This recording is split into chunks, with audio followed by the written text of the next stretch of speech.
Welcome back to the #1 TV show in the history of the world. I am Brian Lee Durfee, author of The Forgetting Moon, The Blackest Heart, and The Lonesome Crown. All three books published by Simon & Schuster's Saga Press. Today I'm going to be reviewing Ken Follett's Winter of the World. This is book number 2 in his Century Trilogy.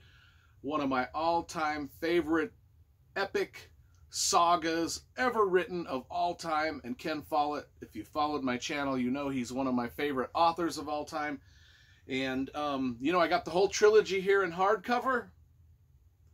Book 1, Fall of Giants, which I reviewed earlier on the channel. Now we're to book 2, Winter of the World.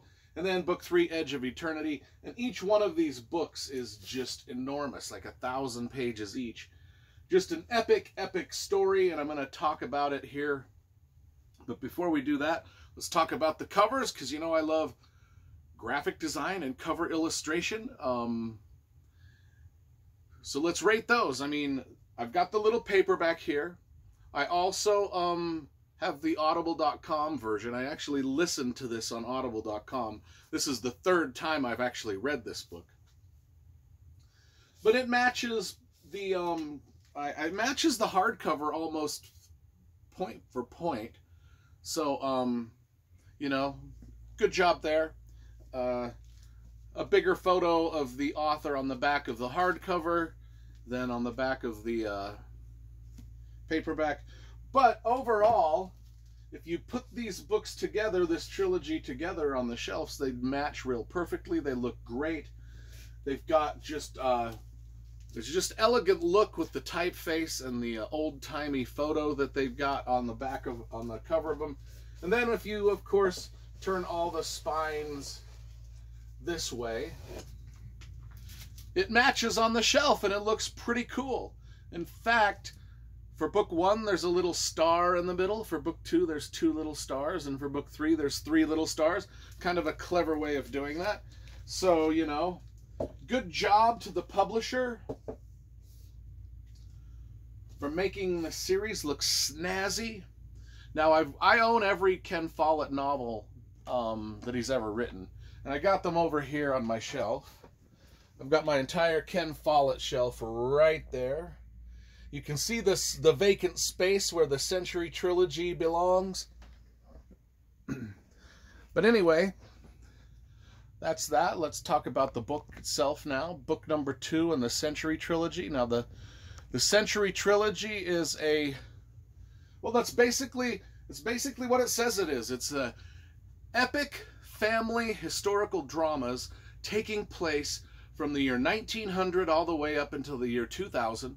So that's century, and we started in book 1 in the early 1900s, and we had several families. We had we had a family from Germany, a family from Russia, a family from Wales, a family from England, and a family from the United States. And we followed all of those 5 families and their intertwining relationships and dramas that took place through all the adventures that they could have in the early 1900s through World War I and all that. Now we are moving on, and this book starts in the year 1933. It starts right where book number 1 left off, and it goes from 1933 to about 1950. And we get a lot of World War II drama, a lot of Nazi buildup, a lot of contention in the world from all of that stuff. The beginning, the rise of the Third Reich up until the war, and then the aftermath of the war, and up until the Korean War. And we see it through the eyes of the same families that we met, the same characters that we met in book 1 over here. And so in 1933 in Germany, did I say 35? No, it's 33 that it starts. It starts out in 1933. And starts in Germany with the von Ulrich family, one of the prominent families we read about in book 1. Robert and Maud, now they have ties, both of them, to all the other families that are all the other 5 the 5 families all have ties together. They're intermarried, friends, co-workers, colleagues. They all kind of mesh together in this big tapestry of history.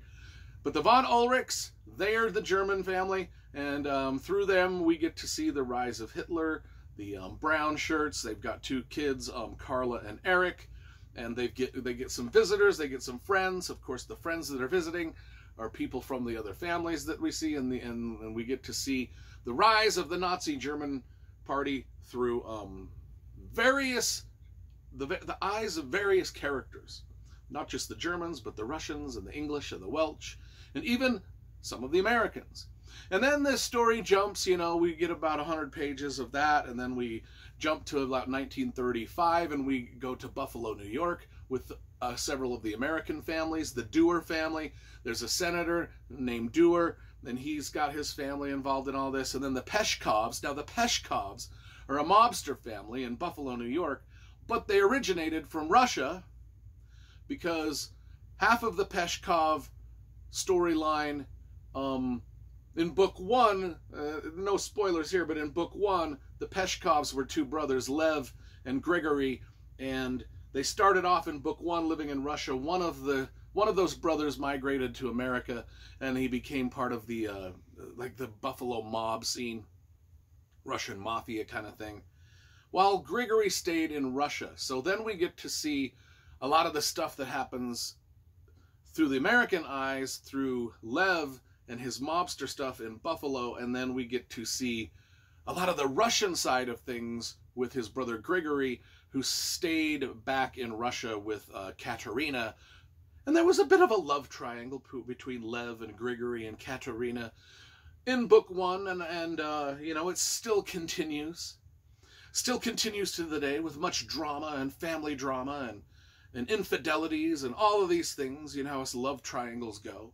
And so there's those guys. And then there's probably my favorite storylines, which take place in England and Wales with the Fitzherbert family. And if you want to know about the Fitzherbert family, just think of Downton Abbey. They just got a big manor house with lots of servants and lots of things going on. And of course, they are involved in because they're nobility, an English nobility almost, and they kind of have their hands in everything, and they are sort of the family, the glue that holds all these other characters kind of together, because the Fitzherbert family is the family that really sort of sprinkles out all of the different characters into all these other different stories.